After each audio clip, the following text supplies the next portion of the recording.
So I just did another video of some of the crimes and things that were committed against me, giving details of where to go, pictures, all that type of stuff. All the stuff I do. But somebody screwed up the video on purpose again. If you look, it won't play. But it was all there a second ago, but somebody cut it off with me having plenty of memory. Somebody is so messing with this whenever the Wi-Fi is on. If you look at the Wi-Fi up there, right there, and now somebody cut my video that was getting posted. There's definitely somebody trying to avoid responsibility or take invasive action. There's so much weird shit. Like, this has never, ever happened, especially with plenty of memory. But yet, right while I'm recording and talking about important stuff, this happens. Yeah, there's somebody messing with my shit for sure. There's somebody doing illegal stuff.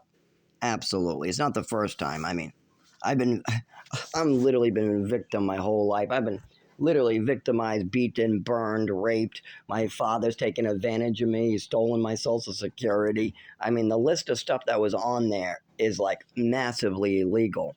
So, yeah, this is what happens. I'm going to have to record offline, but putting this stuff online is extremely difficult because a lot of the stuff I send online is disappearing. Like, for instance, I try to send a doctor for David a bunch of pictures of what's going on, but yet they were stopped on the way out. So, yep, I'm fucked. They're killing me.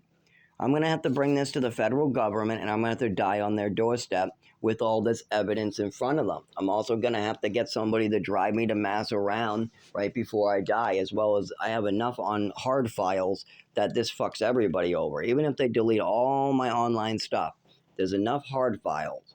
As well as then I'll really just go off the edge. Like I said, I mean, these people are trying to fuck me good. I mean, like when I try to get medical care, that was what this list went over too. The doctor is one of the people I discussed in that last video. I discussed how they're giving improper care, and I don't expect why the doctors would act so fucking crazy. These doctors are acting completely nuts. I'll give you some examples of this. Last year, I had a cool dripping feeling 2 inches from my belly button. Then when I was in the shower, my testicles were swollen full of blood. So I went to the emergency room. They treated me like a hypochondriac. They treated me like a mental patient. They didn't want to look at it. They treated me like somebody who likes going around showing his testicles. At this point, they referred me to my primary care. So I call my primary care and they try to push it out 6 months. So I tell them, no, this is bad now. So at this point, they say, we can give you a different primary care. So they do. Now, when I go in, he totally treats this like a hypochondriac, like I just want to flash in my testicles. After questioning me and treating me like a mental patient, I pull down my pants because he asked me to show him it. And then his face changed. He goes, oh, this is real? Well, I'm not qualified for this. Well, then why the fuck are you billing my insurance? Why the hell are you the guy? I mean, you heard on the phone, you got the emergency room records. So why the hell? I mean, you knew what I was coming in here for. Or maybe they didn't. Maybe that somebody in my family has been convincing my doctors not to help me. Maybe somebody's been saying this is just a mental illness and that my testicles aren't filled with blood, even though there's videos, pictures, and many people have seen it. I have multiple witnesses that are willing to look and be like, oh my fucking God. Next, I go for a do not lift order due to this because all my coworkers have do not lift orders, but they're not injured, and I'm the only person who does the lifting, but I can't lift anymore. And we get fined if I do not have an order. So I go to get an order from the hospital. You know what they write on the do not lift order? I am excused from gym class. Has nothing about lifting, nothing about classes. Nothing about lifting. It's all about classes. It says, Zachary is excused from gym class. And of course, they don't give me another one for a month. Now, I don't really lift anything heavy, but the company could have been fined and I could have lost some of my paycheck due to stuff like that. On top of this, my primary care is acting like canceling appointments like this isn't important. She's literally having me crawl across busy traffic on 108 after having 6 months of reports that I'm falling down and can't walk.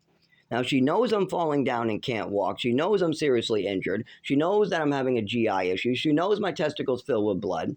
But yet she still insists that I get 3 CT scans done. I get one done, and they disappear it.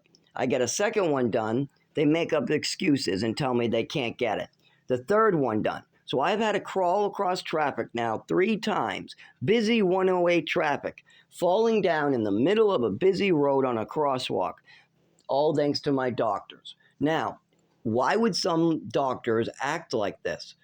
Well, it sure seems like me, like my father, his third wife, maybe the reports from his second wife, they've been trying to do what they always do. Get me killed, get me poisoned, get me on pills I don't need. Now, I got to admit here, I'm very angry about being poisoned for 15 years. I'm very angry about having PTSD from what happened to me. I'm not happy about it one bit. And I know I sound angry. I also talk really, really fast for multiple reasons. One, I'm regularly hyper. But I also don't always have the ability to talk, especially if I'm cold. Now, why would my last video that has way more information than this all of a sudden disappear?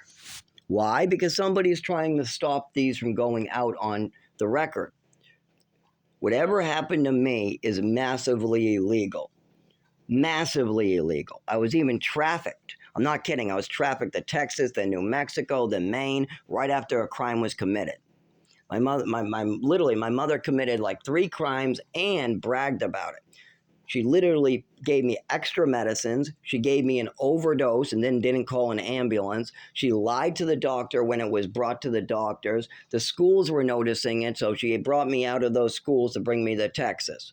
Literally, we just moved me to Texas. Then we moved me that's trafficking. If you commit a crime with an orphan and then you traffic them and adopt them everywhere to cover up your crime, that's fucked up shit. And this is exactly what my mother did. Then after we finally spent like 4 or 5 years around the country trafficking me around to cover up her crime, she brought me back to Massachusetts and started drugging me some more, because in Texas, they wouldn't really give her much drugs. They wouldn't give her much. They just aren't like Massachusetts. They're not going to give a psychotic woman a bunch of pills to drug an orphan. But in Massachusetts, no matter how many reports they got, they were absolutely fine. They got reports that my mother was doing all different types of stuff. They even knew there was an illegal gun in the house.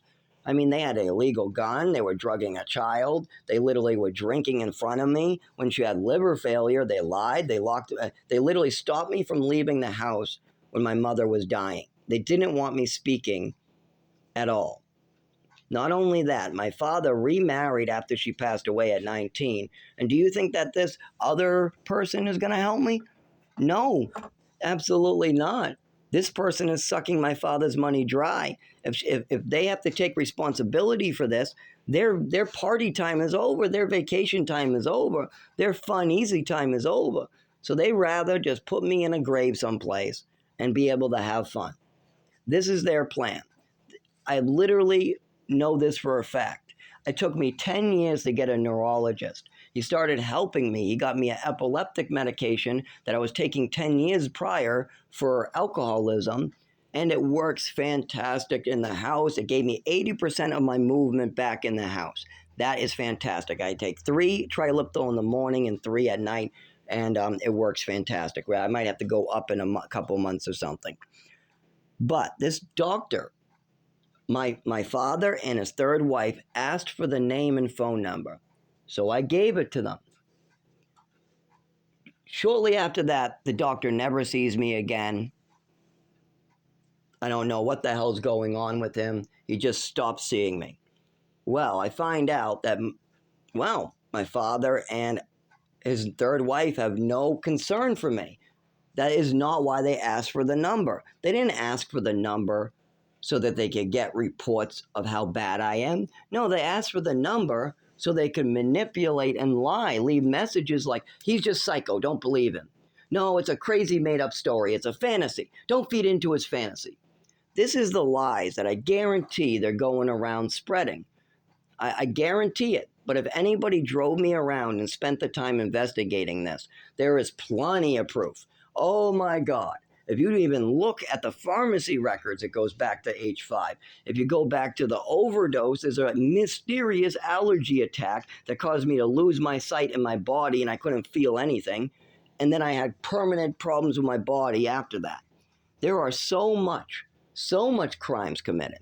Not only that, my mother admitted to a lot of this. Like she admitted to giving me extra medicine, what happened to be a full bottle of Epicac.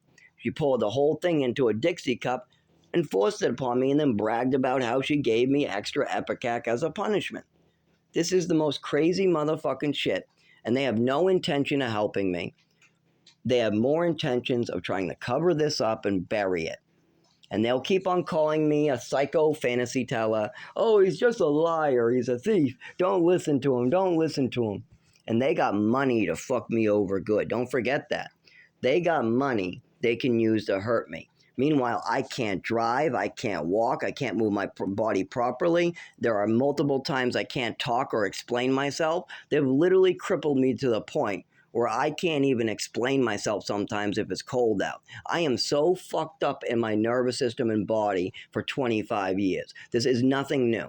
Teachers and doctors and people were realizing it in Westford. They were realizing it in other states. They were, well, in Texas a little bit. But once when I got to New Mexico, nobody cared. I only got to see my parents 1 hour a month, and I was up in the mountains. Literally, I was no supervision, no classes. The first 3 months they had a teacher. After that, nothing. None of this is a fucking fantasy. This is all very, very real. Way too fucking real. And if you don't believe it's real, just sit us down in a room and see how they react. That's all. Why don't we all three of us sit in a room? I'll talk about my PTSD, and they can get violent and angry and say they're going to walk out of there and act like somebody who's lying. My father will exhibits all signs of somebody who's trying to hide something. And his new wife knows nothing. If she calls it a fantasy, she's truly bullshitting. Because she doesn't know anything. She didn't live with us. She didn't go to Texas with us. She didn't live with us in Westford. She didn't go to the doctors in Westford. She knows absolutely nothing about this. So if she's there talking like, wow, it's just a fantasy. Well, how do you know that? How do you know it's a fantasy? Because I know my friends and I know you. Well, that's not proof, is it? That's a bunch of bullshit assumptions. The stuff I'm talking about actually fucking happened.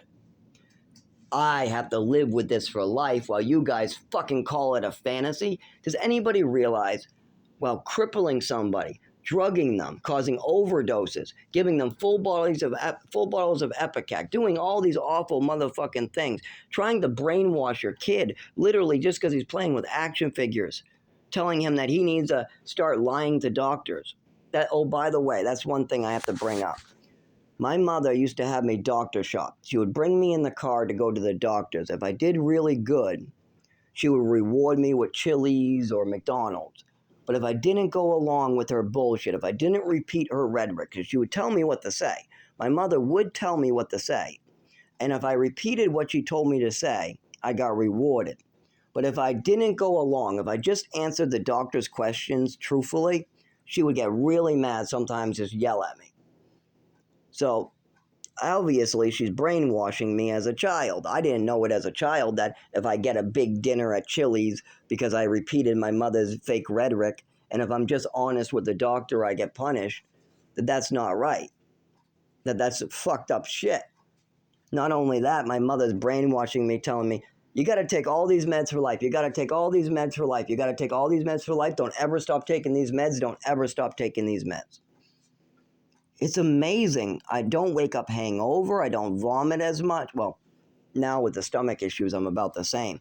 But during childhood, I was always skinny, couldn't eat.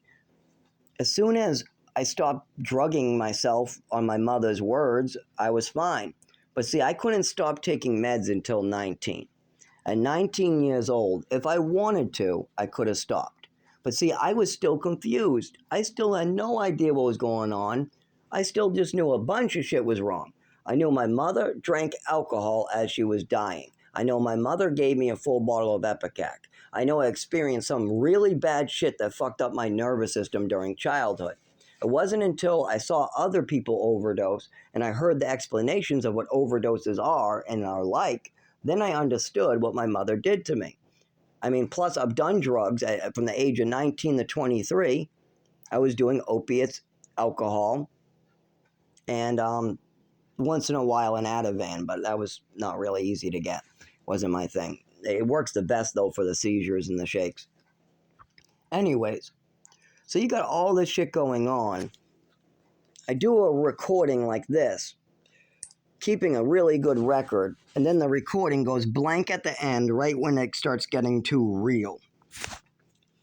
This is the thing. They just want to chalk it up to a fantasy and have me die. That's what they're going to do. Watch. I guarantee you that their end of this, I'm going to say the truth. I'm just going to speak the truth. Nothing but. You can ask any question you want. If I know the answer, I'm happy to give it to you. Even if it's PTSD, even if I start crying, I will give you the truthful answer. But this is the answer you'll get from my father and his new third wife that knows nothing about the situation. They're going to call it a fantasy. They're going to say I'm making it up. It's all fake. We don't remember. Whatever the hell makes it go away. They're going to take evasive action and they're going to try to make it go away. Kind of like how they contacted my doctors and tried to make sure that the doctors wouldn't help me. I'm not even kidding. My father and his third wife prevented the doctors from helping me. They're finally helping me. They asked for the phone number and the name. I give it to them, and then a bunch of shit happens. I should know better by now. I should know better. They only have their own happiness in mind. They don't care who they step on or who they hurt as long as they get what they want. The same thing used to happen with my mother on Halloween. My mother had no problem poisoning me as long as she got what she wanted. My mother did not want me going trick-or-treating. My mother said she did not want me getting any candy. She did not want me trick-or-treating. Other people said, no, it's okay. No, it's okay. She got overruled. So I started putting on the costume every year to go out. All of a sudden, my mother would give me a cookie or some medication. Now, I am told I don't get to refuse medication. When they say jump, I jump or I get a smack or a beating. This is very clear. This is the rule. If they say jump off a bridge, I have to. This is all, this is our rhetoric. I mean, I would get slapped silly if I ever said no. I mean, you could tell by when my mother tried to get me to lie to the doctors and I told her no. That did not end well. So anyways, yep, I got to stop. This PTSD, I'm remembering way too much. I'm getting a flashback right now playing with action figures and having my mother yell at me to lie to a doctor about schizophrenia that I don't have. I've never had schizophrenia. I had a kid living across the hall that has schizophrenia, but yet my mother wanted me to lie again and manipulate the doctor, and I had no clue why. All I did is tell her, no, I'm not going to lie. No, Mom, I'm not going to lie. No. And then she literally just screams, chases me around the house, slaps me. This is fucked up shit. Fucked up. Super fucked up. And I'm tired of it. I'm tired. After 25 years, I can't drive. I can't move my body properly. I can't walk. It's hard for me to make any money, and I can't collect Social Security because my father committed Social Security fraud. He also did a bunch with insurance. Don't forget about the IRS. I'm sure they would be happy to look into his finances.